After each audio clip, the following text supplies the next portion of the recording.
In this module, we are going to discuss the client credentials grant type and when to use it. This flow is one of the 4 OAuth 2.0 grant types.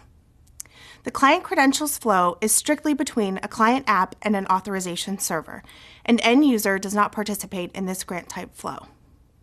This means that this grant type must only be used with confidential clients, since the client authentication is also used as the authorization grant. Your consumers must treat their client ID and secret just like any username and password, since they are the only data that is exchanged for an access token. While this grant type is the simplest to implement, it is also the least secure, so you want to be sure to use this appropriately. The client credentials grant type is used when the resources being accessed do not belong to any user, or in other words, there is no user context. As an example, think of a site where you have a listing of store locations. The back end of the site could make an API call to a Get Locations endpoint to get the list of stores. Since the locations available are not specific to the user, a client credentials grant type could be used. If the locations change based on the user's profile, for example, showing places where the user had shopped previously, this would not be a good fit for this grant type. Given the flow we just discussed at a high level, you can see that there are only a few actors in this flow: the client application, the authorization server, which is Apigee Edge, and the resource server. Let's step through the flow for this grant type. The client app sends a POST request to the token resource, including the grant type, the client ID, and secret. The client ID and secret are typically sent as a base64 encoded basic authorization header. Apigee Edge will then validate the client ID and secret and return a newly minted access token to the client app.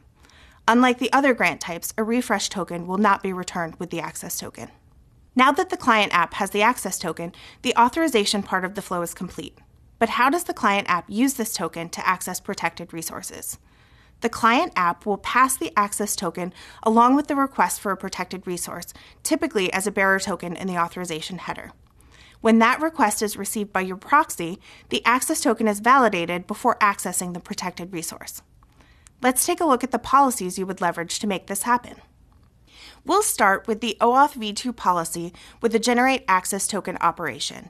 This policy executes when the POST request comes into the token endpoint. You will indicate that you are supporting the client credentials grant type in your policy configuration. And you will also specify when the access token expires and where to look for the grant type in the incoming request.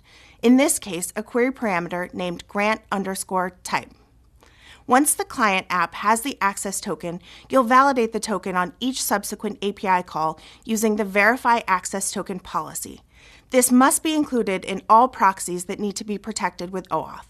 Just implementing the token minting process is not enough to protect your APIs. It is expected that the client application will send the access token as a bearer token in the authorization header to access all protected resources. That takes us through the client credentials grant type. Now, it can be tempting to go down this path due to the simplicity of implementation, so please keep in mind that this is the least secure grant type. I encourage you to learn about all of the other grant types in order to pick the best fit for your use case. If you have any questions, please post them in the Apigee community or visit our documentation site for more resources. Thanks.